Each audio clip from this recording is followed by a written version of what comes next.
আসসালামু আলাইকুম। আশা করি সকলে ভালো আছেন। মহান রব্বুল আলমিনের অশেষ কৃপায় আমিও ভালো আছি। তো আপনারা যে পেজটি দেখতে পারতেছেন, দীপিকা বিশ্বাস, পেজটি রিসেন্টলি হ্যাক হয়ে গিয়েছিল।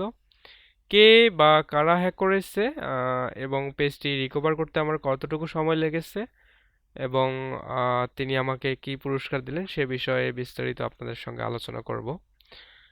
শুরুতে বলি, তার পেজটি বিগত 9 তারিখে হ্যাক করা হয়। একটা ফিশিং লিংকের মাধ্যমে ভিকটিমকে ভুল বুঝিয়ে ভিকটিমের যাবতীয় ইনফরমেশন হাতিয়ে নেওয়া হয়। পরবর্তীতে তার আইডিতে থাকা 3টি পেজ, তার মধ্যে একটি পেজ যার ফলোয়ার সংখ্যা 1,12,000, পেজটি তারা হাতিয়ে নেয়। আহ, তাদেরকে হ্যাকার বললে ভুল হবে। তাকে স্রেফ হ্যাকার বলা যায় না, তবে স্যাসরা হ্যাকার বলা যায় আর কি। তো পরবর্তীতে ভিকটিম আমার এক ছোট ভাইয়ের দ্বারস্থ হয়। ছোট ভাই আমাকে রেফার করে দেয়, এবং আমি ভিকটিমের থেকে কিছু ইনফরমেশন নিতে বলি। আর আমার ছোট ভাই ভিকটিমের কাছ থেকে কিছু ইনফরমেশন নেয়। নিয়ে সে আমাকে ইনফরমেশনগুলো দিলে আমি সেই ইনফরমেশনগুলো নিয়ে পেজটি রিকভার করার জন্য পুরো দমে কাজ শুরু করি। তো আমি কাজ করতে করতে আপনাদের সাথে বিষয়টি নিয়ে কথা বলি। সেদিন ছিল মার্চ মাসের 11 তারিখ, দুপুর 2টা বেজে 46 মিনিট। আমি সময় এবং তারিখ সহ রেকর্ড করে রেখেছিলাম, এজন্য যে পেজটি রিকভার করতে আমার কত ঘন্টা সময় লাগতে পারে তা দেখতে। আর তাছাড়াও আমি এ সকল কাজ সব সময় স্ক্রিন রেকর্ড করে রাখার চেষ্টা করি আর কি। তো আমি 11 তারিখের কথাগুলো হুবহু তুলে ধরতেছি। তো আপনারা দেখতে থাকেন, এবং মাঝখানে হয়তো বা আমি আরও কিছু ভয়েস অ্যাড করে আপনাদেরকে বিস্তারিত বলতে পারি। আমি যদি ওনার পেজে ক্লিক করি, তো পেজে ক্লিক করার পরে এখানে দেখতেছি যে 2টা পেজই উনি ম্যানেজ করতেছে, একটা দীপিকা দিয়ে আর একটা দীপিকা বিশ্বাস 2। আমি জানি না কোনটায় কতটুকু ফলোয়ার, তো দেখি। তো দীপিকা বিশ্বাস 2 এ আছে 103 জন ফলোয়ার, এবং দীপিকা দিয়াতে আছে অলমোস্ট 1300 ফলোয়ার। হুম। তো এই এই আর কি। তো ওনার যে পেজটি হ্যাক হয়েছিল সেই পেজে 1,12,000 ফলোয়ার, যে পেজটি হ্যাকার হাতিয়ে নেয় আর কি। তো এই হলো অবস্থা। তো আমি এখন পেজটি রিকভার করার জন্য পুরো দমে কাজ চালাবো। এখন বাজে 2টা 50। হ্যাঁ, এখন দেখা যাক কত কত ঘন্টা সময় লাগে আমার পেজটি রিকভার করতে। তো পেজটি রিকভার করা হলে আমি আপনাদের জানাবো আসলে তিনি আমাকে কি পুরস্কার দিয়েছেন। ধন্যবাদ। আলহামদুলিল্লাহ, অনেক দীর্ঘ প্রচেষ্টার পরে তার পেজটি আমরা রিকভার করতে সক্ষম হই।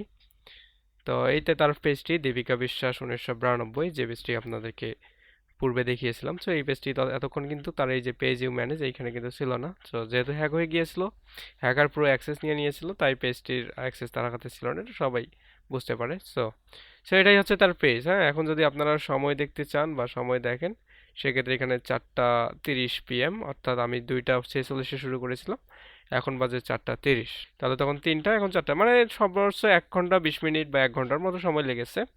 তো এই যে 1 ঘন্টায় কিন্তু আমি তার হ্যাক হওয়া পেজটি ব্যাক করতে সক্ষম হই। তো কে হ্যাক করেছিল বা কারা হ্যাক করেছিল সে সম্পর্কে আমি বলতে চেয়েছিলাম, বাট কিছু বিষয়ের কারণে আমি তার আইডিটা যদিও রেকর্ড করে রেখেছি সব কিছু, সেগুলো আমি দেখাবো না। কেন দেখাবো না সেটা হচ্ছে যে যদি এখন আমি দেখাই, এইখান থেকে অনেকেই তার ইনবক্সে যাবে, ইনবক্সে গিয়ে বলবে যে ভাই কিভাবে হ্যাক করে, এটা করে ওটা করে। হয়তোবা সে এটার সুযোগ নিয়ে কি করতে পারে যে তাদের সাথেও স্ক্যাম করতে পারে, বা তাদের কাছ থেকে টাকা টুকা নিয়ে তাদেরকে না শিখাইলো কোনো কিছু বা না দেখাইলো। নর্মালি অনেকেই আইডি হ্যাক করার জন্য তার ইনবক্সে গিয়ে করবে আর কি, হুড়োহুড়ি শুরু করে দেবে।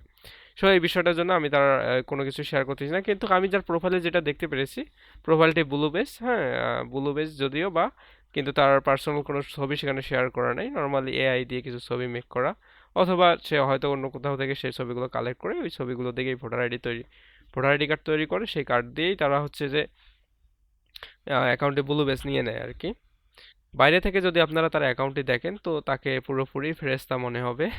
এরকম আর কি, যে আল্লাহওয়ালা একটা লোক, কিন্তু সেই লোক যে এরকম কাজ করতে পারে এটা নর্মালি যে কেউ দেখলে বিশ্বাস করবে না আর কি। প্রথমে আমিও এটা বিশ্বাস করতে পারি নাই তার বায়ো দেখে। এরপরে সে যে পোস্টগুলো করেছিল, যেমন আর্তুগুল গাজীর, তারপরে হচ্ছে যে কুরুলুস উসমান, এদের কিন্তু সে বিশাল বড় ভক্ত, যেটা আমি বুঝতে পেরেছি আর কি। সে ফিতনায় পড়ে নাই বা ফিতনায় পড়ে কোনো কিছু করতেছে না বা কিছু করে নাই, এই হাই বিজিবি পোস্ট সে তার টাইমলাইনে শেয়ার করেছে বা করেছে। সো একটা কথা বলি আপনাদেরকে, এরকম পোস্ট করলে বা এভাবে পোস্ট করে তারা বিশ্বস্ততা অর্জন করতে চাইবে, কিন্তু আপনারা দয়া করে ফাঁদে পা দিয়ে প্রতারিত হবেন না। আমি জানি অনেকেই এরকম কাজ করে অনেকবার প্রতারিত হয়েছে, অনেকজনকে টাকা দিয়ে টাকা মারা খেয়েছে, কেউ পরবর্তীতে টাকাও পায়নি, তারা যে কাজ করতে দিয়েছে সে কাজটাও তাদেরকে করে দেয়নি। তো আমি আমার ভিউয়ার্সদেরকে অবশ্যই রিকোয়েস্ট করব যে আপনারা আপনাদের কাজ দেওয়ার আগে কে বিশ্বস্ত এবং বাহ্যিক দিক থেকে তাকে একবারে বিচার করবেন না। হ্যাঁ, তার প্রোফাইল দেখবেন, তার প্রোফাইলে কমেন্ট সেকশন ফলো করবেন, তারপরে তার পোস্টগুলো দেখবেন, দেখে দেখে দেখবেন যে তার প্রোফাইলে তার কতগুলো ছবি আপলোড করা আছে কি না, এবং সে এখানে তার পোস্টে তার ফ্রেন্ডসরা বা রিলেটিভ যারা আছে তারা কমেন্ট করে কিনা, সে কমেন্টগুলো রিপ্লাই কিভাবে দিচ্ছে ইত্যাদি বিষয়গুলো আপনারা পর্যবেক্ষণ করবেন। করার পরে তাকে আপনারা পুরোপুরি নিশ্চিত হবেন, নিশ্চিত হওয়ার পরে তাকে কাজ দেওয়া যায় কিনা বিষয়টা আপনি ভেবে দেখবেন, এবং পুরোটাই আপনার ব্যক্তিগত ব্যাপার, এবং কিভাবে সিদ্ধান্ত নেবেন সেটাও আপনার একান্তই ব্যক্তিগত ব্যাপার। তো এই বিষয় নিয়ে আমি আর তেমন কোনো কিছু বলতেছি না, বাট যতটুকু তথ্য আপনাদের সাথে শেয়ার করা যায় আমি করলাম। তো সর্বশেষ যে কথাটা বলতে চেয়েছিলাম যে তার পেজটি রিকভার করে দিলাম, তিনি পুরস্কার হিসেবে আমাকে কি দিলেন। তো যেহেতু সরাসরি আমার তার সাথে কোনো কন্টাক্ট হয়নি, তিনি আমার ছোট ভাইয়ের সাথে কন্ট্যাক্ট করেছিল এবং ছোট ভাই সব কিছু ডিল করেছে। সো সেক্ষেত্রে তার কাছ থেকে আমার পুরস্কার আশা করাটা ওইভাবে কাম্য না। তো তিনি আমার ছোট ভাইকে যা দিয়েছে তাই। আর এরকম কাজ যদি কারো থাকে, আপনারা অবশ্যই, আমি বলবো আমাকে দিয়ে কাজটি করাইতে পারেন। আপনার যদি আমাকে ভরসা পান তাহলে কাজ করাবেন, আর যদি ভরসা না পান তা আমি বলবো যে না, আমাকে দিয়ে কাজটি করানোর কোনো প্রয়োজন নেই। ঠিক আছে? ধন্যবাদ, ভালো থাকবেন, সুস্থ থাকবেন, আল্লাহ হাফেজ।